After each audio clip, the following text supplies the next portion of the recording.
she wasn't supposed to see it. But she did. Lillian stood in the doorway with a food bag in her hand and her heart still full of good intentions, and what she saw on the other side of that door stopped every single thing inside her. Jessica, Jennifer, and Hyun-woo. Her two best friends. And the man she was going to marry. Her hand was still on the door handle. Her feet had not moved. Her mouth had fallen open slightly and no sound was coming out because her body had completely forgotten how to produce one. The bag of food was slipping from her fingers and she did not notice. She did not notice anything except the three people in front of her and the way the entire architecture of her life was collapsing in real time. Has this ever happened to you?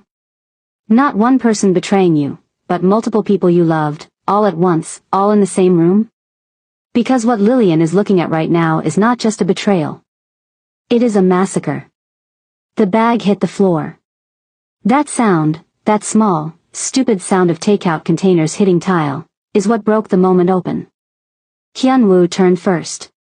His face did something complicated and ugly, cycling through shock and guilt and something that almost looked like calculation, like even now, caught like this, part of his brain was already looking for an exit. He said her name. He said it the way you say a word when you need it to be a full sentence, an explanation, an apology, a miracle, all at once. Lillian. Jennifer moved to cover herself and still could not look up. Could not meet Lillian's eyes. She stared at the floor the way someone stares at the floor when they have been doing something for long enough that shame has become a familiar address. Jessica was the one who looked at her. Directly. And that was somehow the worst part of all of it. Because there was guilt in Jessica's eyes, yes, but underneath the guilt there was something else. Something flat and quiet that Lillian would spend many nights afterward trying to name. It was not love. It was not regret. It was the look of someone who had already made their peace with a decision long before this moment arrived. That look told Lillian everything she needed to know about how long this had been going on. Hyun-woo stepped toward her. She stepped back. Not with drama. Not with a speech. Her body simply moved away from him the way a body moves from something that has become dangerous. He kept saying her name and she kept hearing it and it kept meaning less and less with every repetition. She looked at all three of them one final time. She said nothing. There was nothing to say. The silence was doing everything. She turned around. She walked back down the hallway. She pressed the elevator button. She stood and waited with her arms at her sides and her face perfectly still, and when the doors opened she stepped inside and turned around and watched them close. She saw her own reflection in the metal surface. Same earrings Jessica had given her for her birthday. Same dress she had put on that morning thinking about how Hyun-woo's face would look when he saw her. She reached up and took the earrings out right there in the elevator. She held them in her fist. She did not throw them. She just held them because she didn't know what else to do with her hands. The elevator reached the ground floor. She walked out into the evening air and kept walking. No direction. No destination. Just forward, because forward was the only option that existed. She ended up in a bar she had never been to before. Low lighting. Quiet music. The kind of place where people come to be somewhere without being anywhere. She sat at the far end of the counter and she ordered something strong and she stared at her glass and she tried to understand what had just happened to her life. She was still dressed for a good day. That was the cruelest detail. She had woken up that morning and put herself together for people who were busy tearing her apart. She set Jessica's earrings on the bar counter. She looked at them for a long moment. Then she pushed them to the far edge like she was moving a piece off a board. Whoever they are, said a voice nearby, they're not worth what's on your face right now. She turned. The man a few seats down was Korean. Quietly dressed in the way of someone who has nothing to prove. He wasn't leaning in or performing interest. He was simply sitting with the relaxed stillness of a man who was very comfortable taking up space without making noise about it. He looked at her steadily, without rushing, the way people look when they are genuinely observant and genuinely unbothered. She almost didn't answer. She was not looking for conversation. She was not looking for anything except the bottom of her glass. But something about the way he said it stopped her. It wasn't a line. It wasn't flattery dressed as concern. It was just a true thing, said plainly, by someone who didn't seem to need anything from her response. You have no idea, she said. You don't have to tell me, he replied. But I'm here. She looked at him for a moment. Then she looked at her glass. Then, because she had nobody left to call, because Jessica and Jennifer had her contacts and Hyunwoo had her trust and all three of them had used what she gave them to build something behind her back, she started talking. She told him everything. Not the clean version. The real version, still raw and unedited, with the edges still sharp. The relationship. The key Hyunwoo pressed into her palm 8 months ago like it was a vow. The food she carried across the city as a surprise. The earrings on the bar counter. The look on Jessica's face. The way Jennifer couldn't even look at her. He listened. He did not rush to fix it or reframe it or silver lining it. He just listened, all the way to the end, and when she finished he was quiet for a moment and then he said something that reached directly into the most protected part of her chest and cracked it open. The worst part is not even what they did. It's realizing that what you thought you had was never fully real. And you have to grieve something that was already gone before you even knew to hold on to it. Her eyes filled. She had not cried once since she walked out of that apartment. She had been too numb, too composed, too busy just surviving the next 30 seconds. But those words found the exact wound she had been guarding and she felt something in her give way completely. She didn't cry loudly. She was too proud for that. But she let herself feel it, finally, in this bar with this stranger, and he sat with her in it without trying to move her through it faster than she was ready to go. The night stretched. The drinks kept coming. The conversation moved, slowly, from pain into something else, something lighter, something that surprised her. She laughed once, at something he said, and the sound of it caught her off guard. He looked at her when she laughed like it was the most interesting thing he had seen all evening. She did not plan what happened after that. She needs you to know that. She was not that kind of woman. She was the kind of woman who bought food as a surprise and treated a key like a promise and loved people without keeping score. But that woman had just had everything taken from her in a single evening. And this man, Kang Jaewon, she would learn his name later, was present and warm and steady in a way that the night was demanding, and for a few hours she did not want to be careful or sensible or responsible. She just needed to feel something that was not grief. And before you judge her, walk a mile in those shoes first. She lost her fiancé and her 2 best friends in the same room on the same night. What would you have done? She woke up to unfamiliar curtains and pale morning light and the slow, assembling memory of the night before. He was already awake. Sitting up, looking across the room at nothing, in the easy way of a man who is comfortable inside his own silence. When he noticed she was awake he looked at her and they held that look, 2 people who had not planned any of this, regarding each other in the quiet of a morning that neither of them had seen coming. I don't do this, she said. I know, he said. Simply.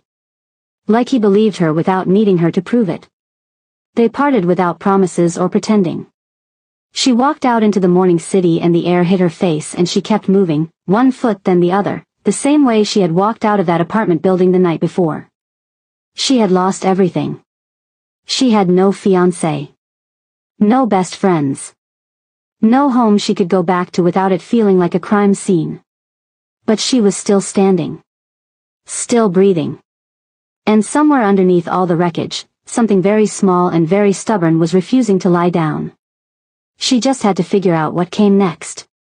Wreckage, something very small and very stubborn was refusing to lie down. She just had to figure out what came next. She told herself it was just a job. She lied. The first week after everything fell apart was the quietest Lillian had ever lived. Not peaceful quiet. Not the kind of quiet you choose on a slow Sunday morning with tea and no obligations. This was the quiet of a life that had been suddenly emptied. The quiet of reaching for your phone to call someone and remembering you had no one to call. The quiet of an apartment that used to feel like a home and now just felt like a space she was borrowing from a version of herself that no longer existed. She had moved out of the place she shared with Hyunwoo within 3 days. She had not cried while she packed. She had been very methodical about it, folding things carefully, labeling boxes, moving with the focused energy of a woman who knew that if she slowed down for even a moment she would sit on the floor and not get back up. She found a small place across the city. Affordable. Nothing special. 4 walls and a window that faced another building. It was fine. It was hers. That was enough for now. She blocked Hyunwoo on everything. That part was easy. Anger has a way of making certain decisions very clean and very simple. Jessica and Jennifer were harder. Not because she forgave them. She did not. But because they were woven into so much of her daily life that removing them felt like surgery. Shared playlists. Saved restaurant recommendations. Inside jokes that would now always carry the aftertaste of what she knew. She did not block them immediately. She just went silent. Stopped responding. Let the threads hang. She was not ready to cut them and she was not ready to pull them either. She just needed them to stop existing in her immediate line of vision while she figured out how to breathe again. The money situation was not patient with her grief. Lillian had been between jobs when she and Hyunwoo were together, taking her time, not rushing because she had felt secure. That security was gone now and the bills were not interested in her timeline. She updated her resume. She applied everywhere that made sense and some places that didn't. She went to interviews and smiled and answered questions and came home to her empty apartment and waited. Nothing came through fast enough. And then she remembered something. Weeks before everything collapsed, Jessica had mentioned a company. A good one, she had said. Well-paying, sleek offices, the kind of place that actually had a future in it. She had said there was a personal assistant position opening up and that she could put in a word. At the time Lillian had been half listening, comfortable and unhurried, not thinking she would need it. She needed it now. She sat with the idea for 2 full days. The thought of walking into the same building as Jessica and Jennifer every morning turned her stomach. The thought of being that close to people who had looked her in the face for what must have been months, knowing what they were doing, smiling the same smiles, answering her calls, it made something hot and tight rise up in her chest. But the rent was due. And pride, she was learning, was a luxury that required a financial cushion she no longer had. She applied. She did not tell them she had applied. She submitted her resume through the official channel and she got a response within 48 hours and an interview scheduled for the following Monday. She wore her best outfit to that interview. She walked in with her shoulders back and her chin level and she answered every question with the calm and competence of a woman who had absolutely nothing falling apart behind her eyes. She got the job before she made it back home. Personal assistant to the company's director. She told herself it was just a job. A means to an end. She would be professional, she would be excellent, she would keep her head down and save money and build herself back up from the ground. Jessica and Jennifer were just co-workers now. People she shared a building with. Nothing more. She told herself all of this very firmly and she almost believed it. The office was everything Jessica had described. Clean lines, floor-to-ceiling windows, the particular kind of organized energy that comes from a company that is both serious and successful. Lillian walked in on her first morning and let herself appreciate it for exactly 30 seconds before switching into focus mode. She found her desk. She reviewed the schedule she had been sent. She introduced herself to the people who introduced themselves to her. She was warm and professional and completely in control. She saw Jennifer first, across the open floor near the printer stations. Jennifer saw her at the same moment. The air between them did something uncomfortable. Jennifer's mouth opened slightly like she might say something and then closed again. Lillian held the eye contact for exactly 1 second, long enough to communicate that she had seen her, that she was not afraid, and that she was not interested, and then she looked back at her screen and did not look up again. She saw Jessica an hour later near the coffee station. Jessica actually took a small step toward her, something flashing across her face that might have been relief or guilt or both. Lillian picked up her coffee, turned, and walked back to her desk without acknowledging her at all. She was not ready to have that conversation. She might never be ready to have that conversation. But she was here, and she was working, and she was not going to let either of them shake what little ground she had managed to build. She was deep in her first task, organizing the director's calendar for the following month, when the energy in the office shifted. She noticed it before she understood it. People straightening slightly. Conversations dropping half a register. A particular kind of alertness moving through the room like a current. She looked up from her screen. He was walking through the main floor toward the director's office. Unhurried. Not performing authority but radiating it anyway, the way certain people do, the way it comes from something internal rather than something performed. Dark suit. Quiet confidence. The particular stillness of a man who had never needed a room's attention and therefore always had it. Lillian's brain processed the visual in pieces. The walk. The posture. The way he held himself. And then it caught up all at once. She knew that stillness. She knew the way he occupied a space like he had always been meant to be in it. She knew the line of his jaw and the steadiness of his eyes and the way he moved like noise was beneath him. Her stomach dropped completely through the floor. No. He reached the door of the director's office and paused, and in that pause he turned his head, unhurriedly, the way he did everything, and his eyes found hers across the floor. Kang Jaiwan. The man from the bar. The stranger who had sat with her in her worst night and said the truest thing anyone had said to her in years. The man she had spent the night with and walked away from in the pale morning light of a hotel room, telling herself it was a closed chapter. Her boss. Wait. Can you imagine? You pour your heart out to a stranger, you spend the night, you walk away thinking you will never see him again, and he is sitting in the director's chair of the only job you could get? I cannot. Comment asterisk nope, if this would have you walking straight back out of that building. Loudly crying face. For a moment neither of them moved. Then his expression did something very subtle. Not shock exactly, or rather, shock controlled so quickly and so completely that only someone watching very carefully would have caught it. His eyes held hers for 2 seconds, 3, and then something behind them went very still and very composed. He looked away first. He stepped into his office. The door did not slam. It closed quietly, with the precise click of a man who does not betray himself through his actions. Lillian turned back to her screen. Her hands were in her lap. She pressed them flat against her thighs and breathed slowly through her nose and stared at the calendar in front of her without seeing a single thing on it. She had told this man things she had not told anyone. She had sat in a bar in her best dress with her heart wide open and she had handed him every vulnerable and broken piece of herself because she thought he was a stranger she would never see again. She had thought it was a night that belonged only to itself, sealed off from the rest of her life.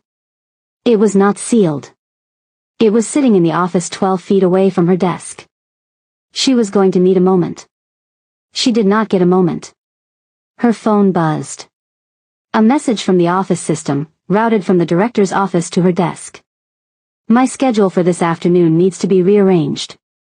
Come in when you're ready. She read it twice. She straightened her jacket. She stood up. She picked up her notepad and her pen and she walked across the floor to his office door and she knocked once. Come in, he said. She opened the door. He was behind his desk, looking at his screen, and he looked up when she entered with the exact same composed, unhurried expression he wore for everything. Like she was simply his new personal assistant. Like the bar had never happened. Like the hotel room was from a different lifetime that had nothing to do with either of them standing in this room right now. She matched him. She would not be the one to crack first. You needed the schedule rearranged, she said. Yes, he said. Sit down. She sat. She opened her notepad. She clicked her pen. And the two of them proceeded to have the most professionally composed meeting of her entire life, conducted entirely over the surface of something neither of them was going to be the first to name. A month passed. Lillian learned the rhythms of the office the way you learn the layout of a new city, carefully at first, then automatically, until one day you stop thinking about where you are going and just arrive. She learned which meetings ran long and which clients needed extra handling. She learned that Kang Jaiwan took his coffee without sugar and his calls standing up and his silence seriously. She learned that the version of him the office saw, composed, precise, quietly authoritative, was not a performance exactly, but it was also not the whole picture. She was good at her job. Better than good. She was the kind of assistant who anticipated rather than waited, who solved problems before they became problems, who made the complicated machinery of a busy man's professional life run so smoothly that he barely had to think about the mechanics of it.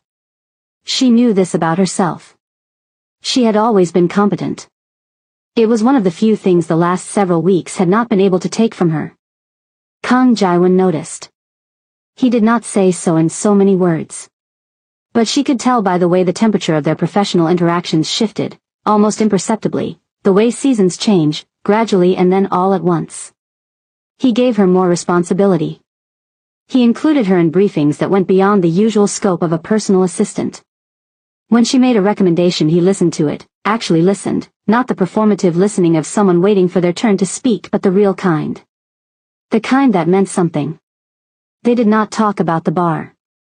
It existed between them like furniture in a dark room. Neither of them walked into it directly, but both of them were always aware of exactly where it was.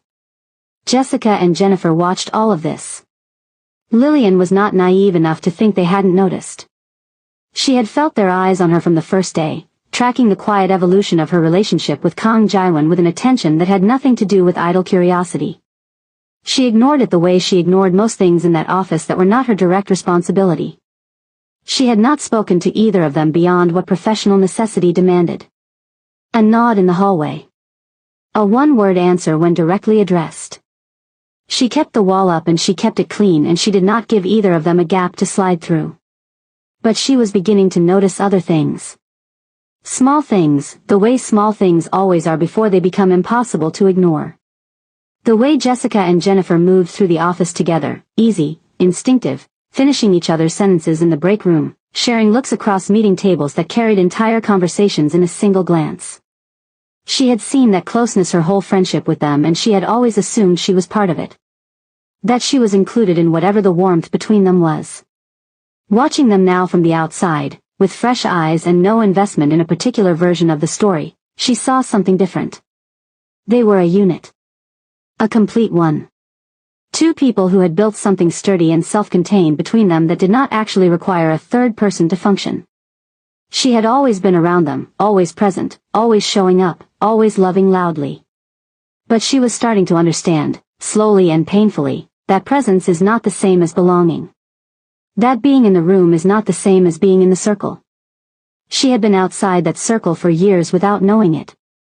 The realization did not arrive all at once. It came in pieces, the way the truth usually comes when you have been avoiding it for a long time. A memory would surface, a plan that had changed last minute, an inside joke she had never been let in on, a conversation that stopped when she walked into a room and resumed a different shape after she sat down, and she would look at it with new eyes and understand it differently than she had at the time. She had not lost a friendship the night she walked into that apartment. She had finally just seen clearly what had always been there. That understanding hurt in a way that was different from the initial betrayal. The initial betrayal was sharp and loud and violent in its clarity. This was quieter. More sustained. The grief of realizing that the thing you mourned was not the thing you thought it was. That you had loved something real on your side that was only partially real on theirs. She was the third wheel. She had always been the third wheel. And she had been too busy loving them to see it. She was working late on a Thursday when Kang Jae-won came out of his office and found her still at her desk. Most of the floor had emptied out an hour ago. The cleaning staff moved quietly in the background. She had her head down over a document, a half-eaten container of food pushed to the side, her jacket thrown over the back of her chair. He stopped when he saw her. "You're still here." "So are you," she said, without looking up. A pause. Then he crossed the floor and sat down in the chair across from her desk, which he had never done before, and she looked up because the action was unusual enough to warrant it. He looked at her the way he sometimes did when he thought she wasn't paying attention. Like he was reading something. "You've been quiet lately," he said. "I'm always professional," she said carefully. "That's not what I said." She held his gaze for a moment.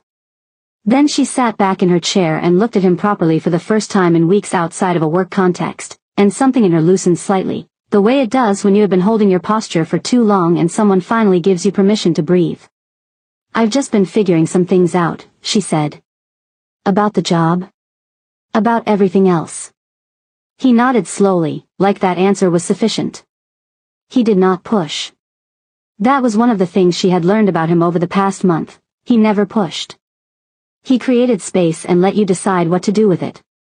It was an unusual quality in a man who was, by all professional accounts, someone people did not say no to. They sat in the quiet of the emptying office for a moment. The two women on the third floor, he said. Not a question exactly. More like a careful placement of words. You know them. She went still. They referred you, he continued. I noticed that when you were hired. I didn't say anything.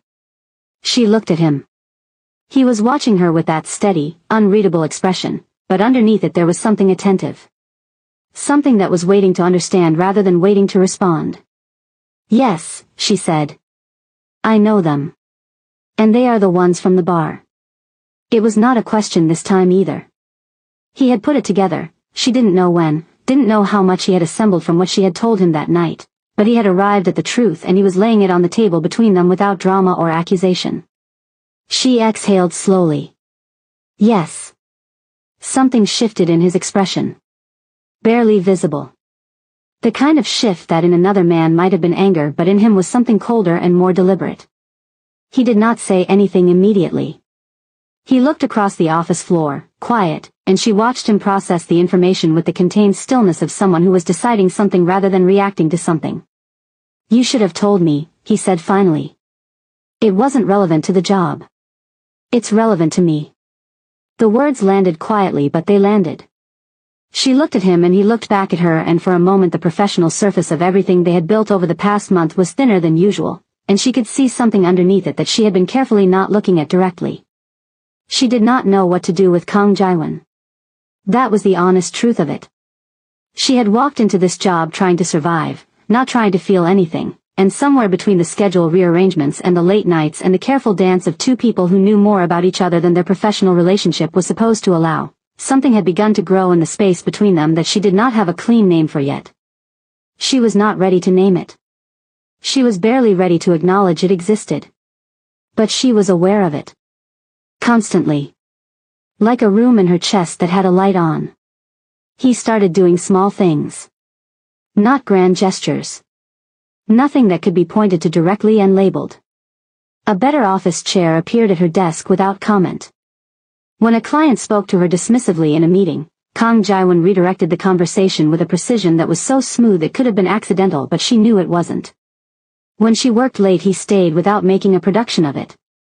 When she got something exactly right, and she did, often, he would look at her with a quiet satisfaction that felt more personal than professional. He was watching out for her. Without asking for credit. Without making her feel managed or handled. Just quietly, consistently, putting himself between her and anything that came too close. She noticed every single thing. She said nothing. But she noticed. Jessica noticed too. Lillian became aware of it gradually and then with uncomfortable clarity. Jessica's eyes following her across rooms. A comment made too casually to a colleague, loud enough to carry, something about Lillian being new, about people who moved too fast, about professionalism. The kind of commentary that was designed to sound general and land specific. Jennifer was more subtle, but the energy was the same. Little undermining moments. A deadline that Lillian hadn't been informed about until the last minute. A meeting that somehow didn't make it onto her calendar. Small enough to be deniable. Consistent enough to be intentional. They were not remorseful. That became clear. Whatever guilt had lived in their expressions on that first day in the office had not grown into anything useful. What had grown instead was something that looked very much like resentment. As if Lillian's refusal to crumble, her quiet competence, her proximity to the most powerful person in the building, as if all of it was an offense they had not signed up for.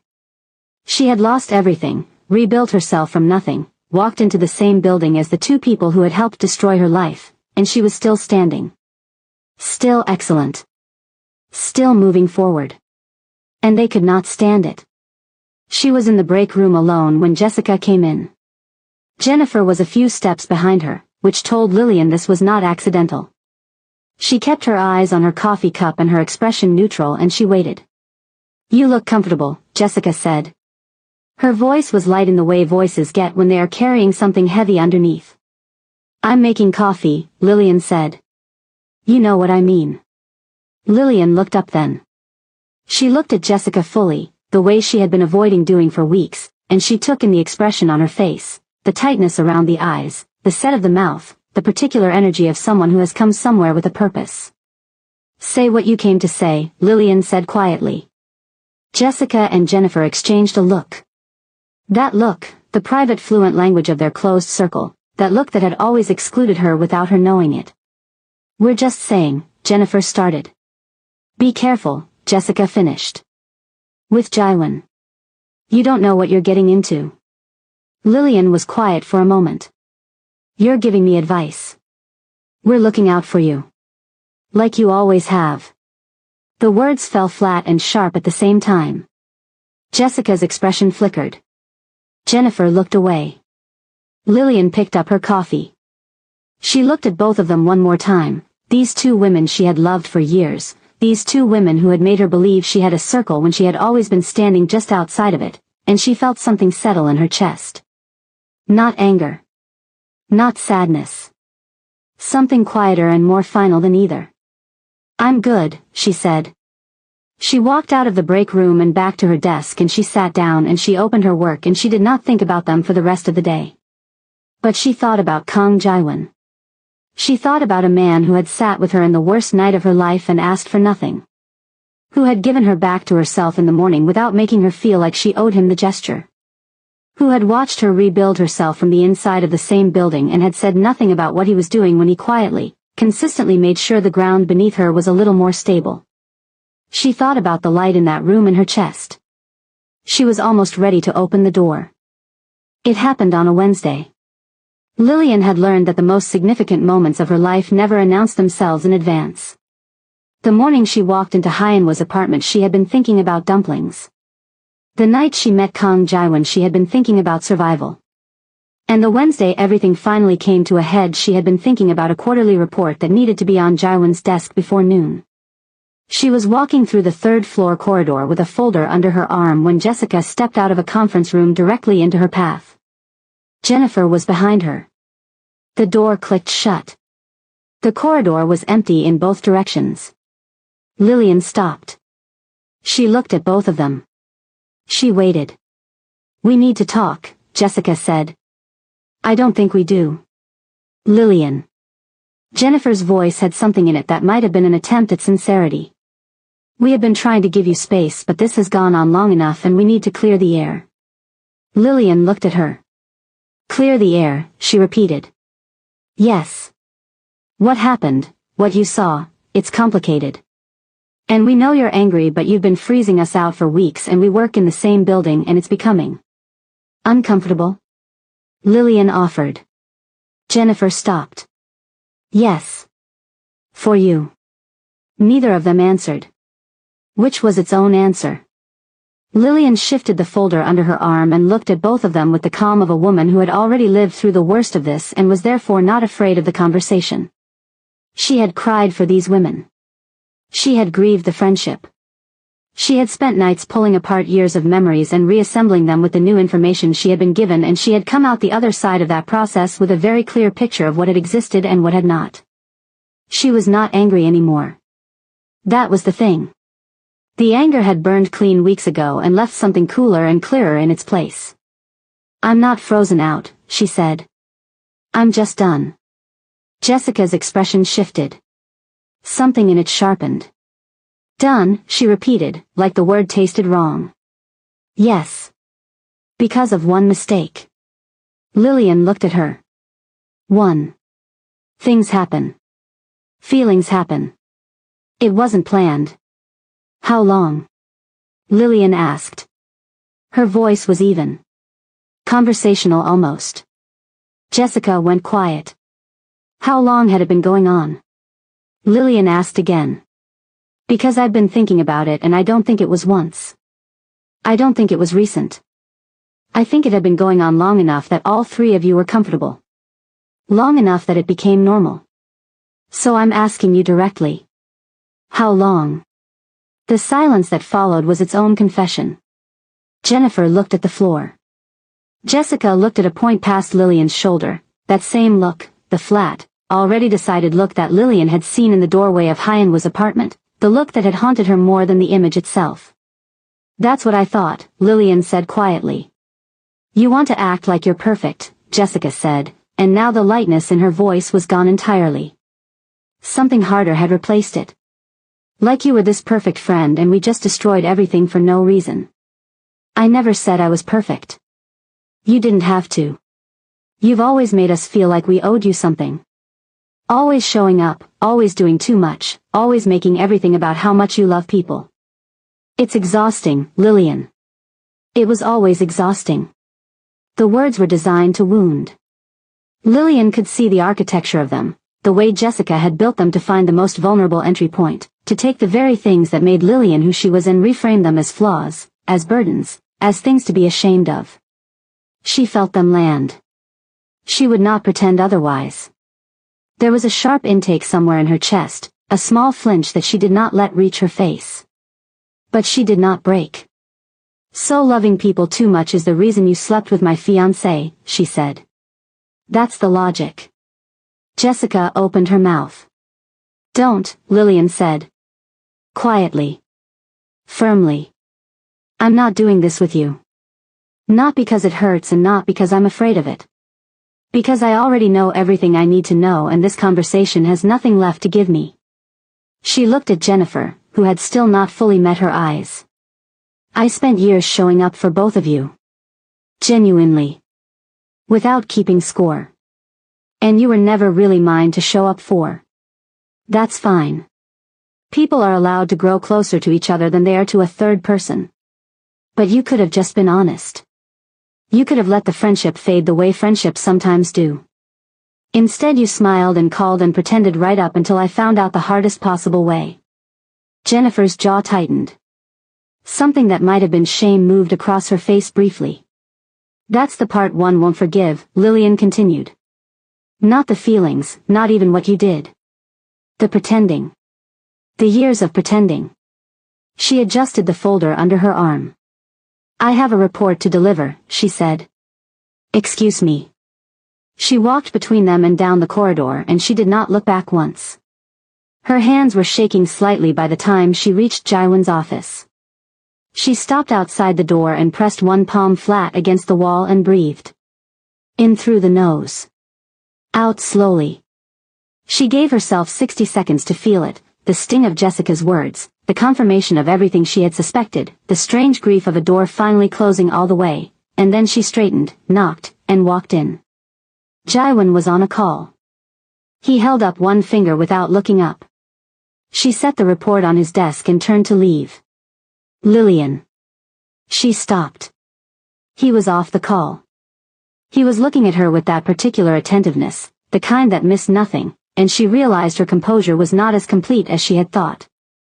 Something was showing. She didn't know what exactly. But he could see it. Sit down, he said. I'm fine. I didn't ask if you were fine. Sit down. She sat. He came around from behind his desk, which he rarely did, and he leaned against the front of it with his arms loosely crossed and he looked at her in the way he had in the break room weeks ago, reading something, taking his time, not rushing toward a conclusion. They finally said it, he said. She looked up at him. You knew? I've been watching them for weeks. I know how people behave when they're trying to destabilize someone. A pause. I know what it looks like when it's working and when it isn't. It wasn't working, she said. No, he agreed. It wasn't. But that doesn't mean it didn't cost you something. She looked at him for a long moment. This man who had appeared in the worst night of her life and somehow kept appearing. Who had watched her rebuild herself from 12 feet away and had quietly, without announcement, made sure the ground was stable enough to build on. Who asked her nothing, demanded nothing, performed nothing, and was simply and consistently present in a way that had become, without her fully deciding to let it, one of the things she relied on most. What are you going to do? She asked. About them, she meant. About Jessica and Jennifer.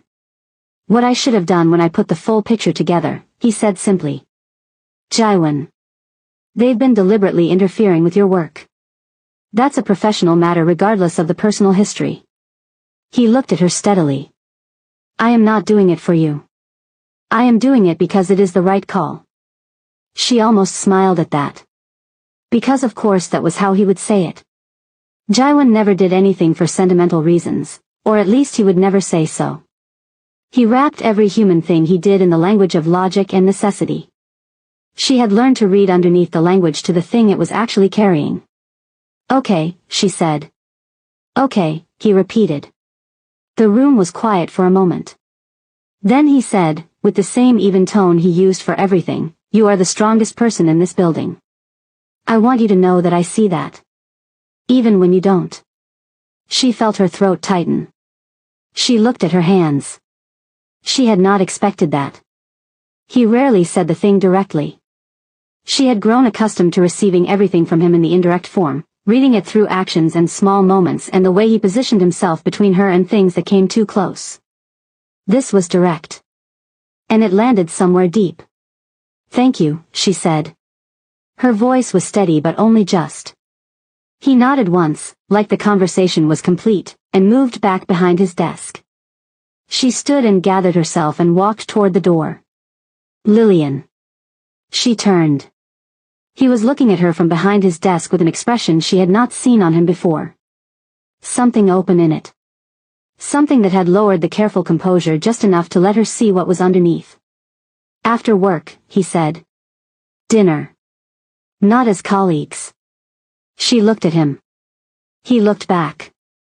Waiting, in his unhurried way, giving her the space to decide, the same way he had been giving her space to decide everything since the night at the bar when he had said you don't have to tell me but I'm here. She thought about the woman who had stood frozen in a doorway not so long ago, holding a bag of food she had bought as a surprise for people who were busy betraying her. She thought about the elevator. The earrings on the bar counter. The empty apartment and the job applications and the long weeks of rebuilding something out of nothing, quietly, stubbornly, one day at a time. She thought about who she was now compared to who she had been then. The difference was not loud. It was not dramatic. It was solid. It was earned. It was hers in a way that nothing could take from her because she had built it herself from the rubble of everything she lost. She smiled. Slowly. The real kind, the kind that reaches the eyes. What time, she said. Something shifted in his expression. Subtle, controlled, but there, the warmth of a man who did not often let himself want things and had just been told he could have this one. 7, he said. I'll be ready, she said. She walked out of the office and back to her desk and she sat down and she opened her work and she felt, for the first time in a very long time, like everything was exactly where it was supposed to be. Jessica and Jennifer were called into a meeting with HR before the end of the day. Their conduct over the past several weeks, the withheld information, the deliberately missed calendar entries, the subtle campaign to undermine a colleague, had been noted and documented with the quiet thoroughness of a man who missed nothing and acted when the moment was right. They did not come back to the office the following morning.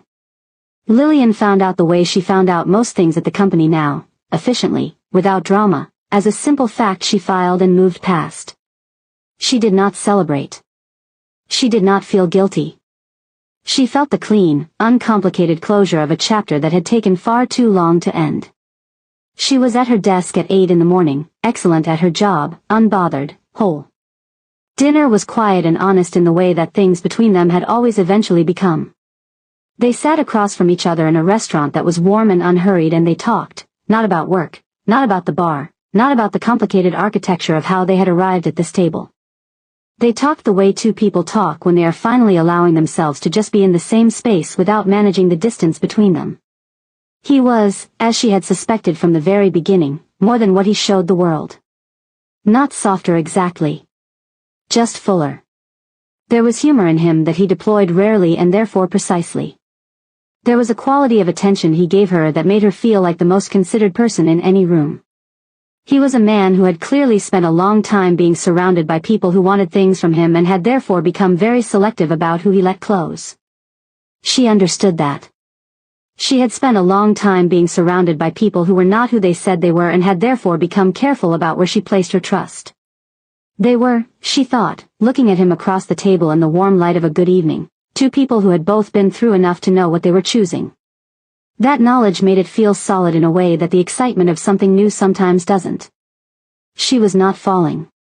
She had already fallen, quietly and in stages, over weeks of late nights and small moments and the particular warmth of being consistently seen. What this dinner was the decision to stop pretending otherwise. They left the restaurant and walked for a while, no particular direction, just the city at night and the easy silence of people who have moved past the need to fill every pause. At some point he took her hand and she let him and they kept walking. She thought about everything she had lost. The fiancé who had not been who she believed him to be. The friends who had never really been hers. The version of herself who had loved without looking, trusted without questioning, given without wondering if she was building on real ground. She did not miss that version of herself. She had needed her, she had been her, she had learned everything she needed to learn from living inside her. But she was gone now, that woman, and what was here instead was sharper and clearer and quieter in the best possible way. Strong. Not because nothing could hurt her. But because she had been hurt and had not let it make her smaller. That was the thing about losing everything. When you rebuilt, you got to decide what went back in and what didn't. You got to choose more carefully. You got to build something that was actually yours. She had her job. She had her self-respect. She had ground beneath her feet that she had laid herself, brick by brick, in the months since a doorway had shown her the truth about her life.